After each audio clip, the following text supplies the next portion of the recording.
tous ceux qui sont encore en train de se battre. Battez-vous. Merci, Monsieur Albert Zonga. Nous avons fait le tour d'horloge, mais nous ne pouvons pas sortir de cet entretien sans parler d'une autre actualité. Déjà que tous les sujets abordés font partie de l'actualité. On annonce une candidature pour les prochaines joutes électorales, précisément les présidentielles.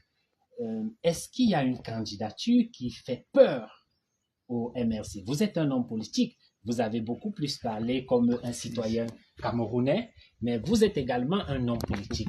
Est-ce qu'il y a une candidature qui fait peur au MRC? Oui. Quand on a été mordu par le serpent, on crée même le mythe de la candidature de Paul Biya. Parce qu'il va voler comme il vole toujours pour gagner. Mais en dehors de lui, quand on n'a pas de concurrent, aucun. Ils savent. Mais on annonce la candidature du fils, la candidature de Franck-Emmanuel Biya. Bon, s'il suffit de se présenter comme fils pour être candidat, tant mieux. Mais je voudrais vous dire ceci, nous prions au MRC que ce soit vrai. Parce que ça sera la seule chance, le seul cadeau que Biya aura fait aux Camerounais pour que la démocratie arrive. Personne n'en veut, même pas dans sa propre famille. Donc, si on dit qu'il est candidat, je ne crois pas, on compte voler comme on a volé pour son père.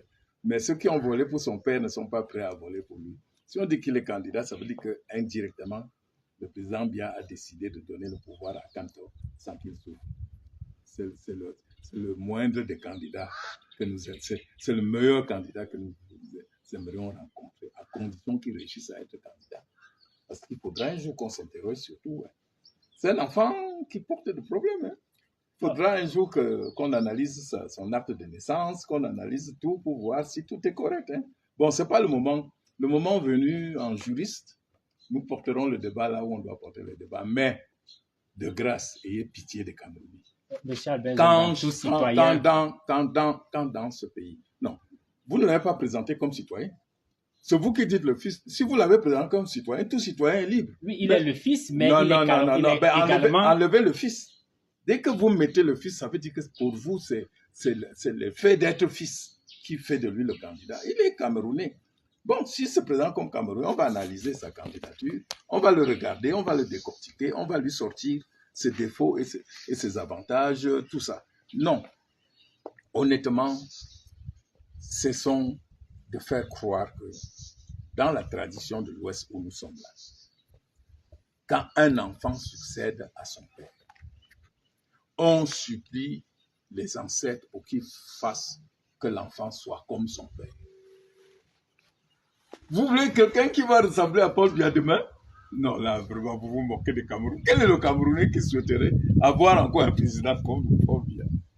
Même pas dans sa propre famille. Je crois que si ce jeune homme, que j'aime bien, hein, il a eu la chance de naître là où on vit sans travailler. Moi aussi, si j'étais à sa place, peut-être je ferais pire. Mais vous voyez les gens dire à ce jeune homme que pour ton premier emploi, tu vas être président de la République.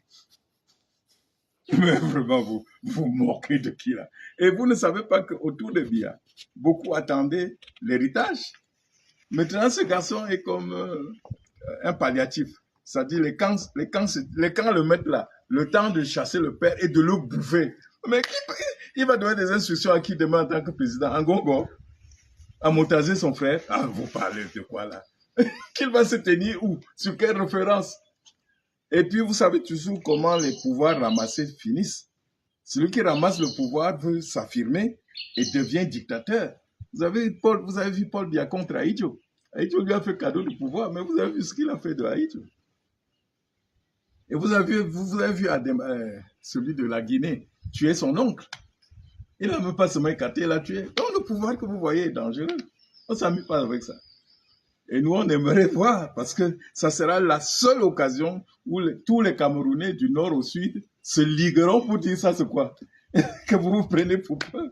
Bon, comme ils pensent que les Camerounais acceptent tout. Mais Dakoulé me disait, Zonga, Quand tu vas manger avec Dakole Daïsala. oui, feu Dakole. Quand tu vas manger avec Biya, comme c'est ton ami là, dis-lui qu'au nord, il n'y a pas que les moutons. Il y a quelques boucs. Et j'en fais partie. Donc, je voudrais vous dire qu'au Cameroun, il n'y a pas que les bénis. Oui, oui. Il y a quelques boucs qui sont cachés et qui ont des cornes dures là. Le moment où vous les provoquerez terriblement, vous verrez que c'était un cours d'eau calme, mais pas un cours d'eau peu profond. Merci, M. Abenzon. Vraiment, pour sortir, la toute dernière, la CATV a organisé un débat univoque il y a quelques jours pour expliquer aux Camerounais que votre champion, M. Maurice Kamto, ne peut pas être candidat en 2025. Nous avons parlé de la candidature du fils, la candidature du père, comme si c'était une évidence que votre champion puisse être candidat, alors que le MRC a boycotté les dernières élections municipales et législatives de 2020. Qu'est-ce qui va se passer en 2025 ou avant si le président en fonction, le président de fait, M. Biya, décide de proroger le mandat des élus locaux, étant donné que la Constitution lui donne le droit de le faire? Qu'est-ce que vous voulez que ça me fasse? Je vous ai déjà dit que quand on sera candidat, s'ils ont peur de quelqu'un qui n'a pas déclaré sa candidature, c'est qu'on se retrouve dans la situation du Sénégal, où rien que le nom de Sonko fait trembler. Ben, je suis content d'apprendre qu'il ne dorme pas à cause de Kamto. Pourquoi vous vous préoccupez de nous? Lancez les élections présidentielles et dites les conditions qu'il faut remplir pour être candidat à l'élection présidentielle. Voyez si nous remplissons les conditions. Où est votre problème? Pourquoi vous voulez juger de nos moyens? Nous gardons nos moyens pour nous. Mais M. Abenzonga, ce n'est pas la réponse à la question qui revient tous les jours dans les Pourquoi? débats. Pourquoi je voudrais... Mais écoutez, monsieur, Kamto est un juriste. Moi, je suis un législateur. Nous, on sait ce que c'est que la loi. Et on sait que pour participer à une élection, il y a des conditions à remplir. Si à la fin, nous ne remplissons pas les conditions, nous ne sommes pas candidats. Mais si nous remplissons les conditions, nous serons candidats. Pourquoi les autres se préoccupent de nous? Est-ce qu'eux-mêmes, ils vont remplir les conditions? Ils pensent qu'ils vont remplir les conditions. Ils pensent que leurs conditions, c'est le forcing qu'ils font tout le temps. Écoutez, le soleil s'est déjà levé au Cameroun. Et il n'y a rien, on n'attrape pas un cours d'eau. Le MRC est un cours d'eau. Et le chef, le pilote qu'il mettra devant lui, va amener le Cameroun vers des horizons nouveaux. Merci, M. Abenzon. Alors, chers internautes, merci d'avoir pris votre temps pour suivre ce direct. Quand bien même nous allons mettre un terme à cette interview que nous a accordé l'honorable, le notable, le conseiller spécial, M. Abenzonga, à son domicile ici à Bawan, où il fait très beau, sur les montagnes, sur les collines. Continuez à le partager. Il faudrait que les Camerounais puissent être édifiés sur tous les sujets que nous avons abordés. Donc, partagez dans vos groupes WhatsApp, sur vos pages Facebook, et nous allons ainsi sortir de ce direct. Un dernier mot, M. Abenzonga. Non, je voudrais ici féliciter nos martyrs. Je voudrais dire à ceux qui n'ont pas la possibilité de nous suivre parce qu'ils sont en prison, à mon ami Alain Fouguin à Bipou, et surtout à la dernière victime des barbaries du pouvoir. Non, notre frère dont on vient de tuer la femme, Zamboué. Je voudrais dire donc à tous ceux qui sont encore en prison que l'école, la meilleure école de la résistance, c'est la prison. Et que nous souhaitons même que Biya continue à nous mettre en prison parce que nous avons constaté que quand nos gars sortent de prison, ils sont encore plus formés, plus décidés.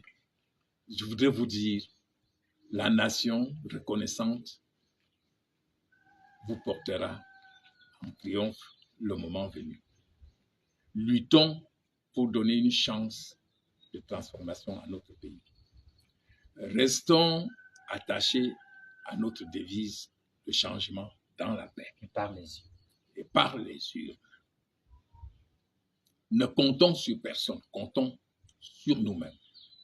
À ceux qui sont au pouvoir, je dis, il est temps pour vous de commencer à réfléchir comment vous allez rendre compte au peuple, comment vous allez répondre de votre bilan.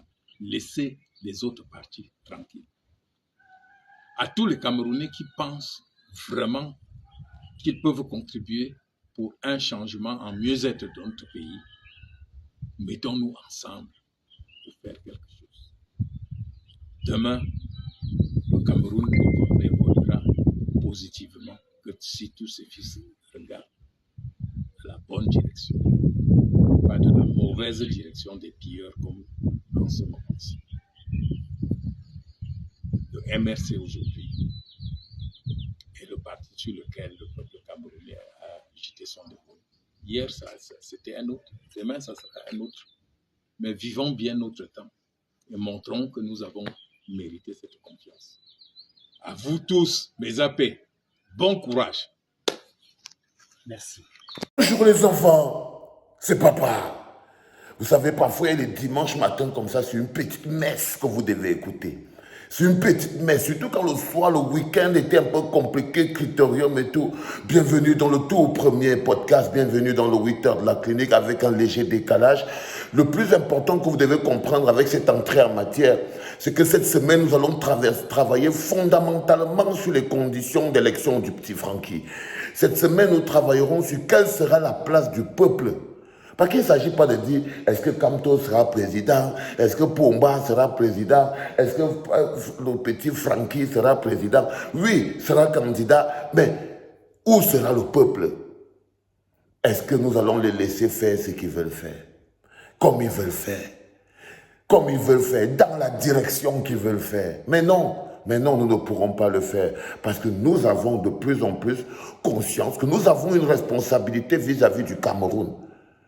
Et la personne qui sera mise à la tête du Cameroun, ça sera notre responsabilité. C'est le plus important. Je vous laisse la tête calme avec ce que vient de dire le tonton Albert. Je profite pour souhaiter un bon dimanche à tous mes potos qui sont dans la prison, le professeur Alain Foguet, mon poteau Bibou Nissak, Awasoum Mispam. Que Dieu vous protège et vous garde. À tous les gens qui se bagarrent pour la liberté d'expression, à tous les gamins qui n'ont pas la carte d'identité. Cette semaine, on va repartir sur nos starting blocks. À tous ceux-là qui attendent avec le récépissé froissé, on va amener encore Bargangele, Wanghang cette semaine. Et bien sûr, à tous ceux qui pensent que le Cameroun de demain, un Cameroun nouveau est possible. Love you, my people. C'était le premier en direct de la clinique, les enfants. C'était papa.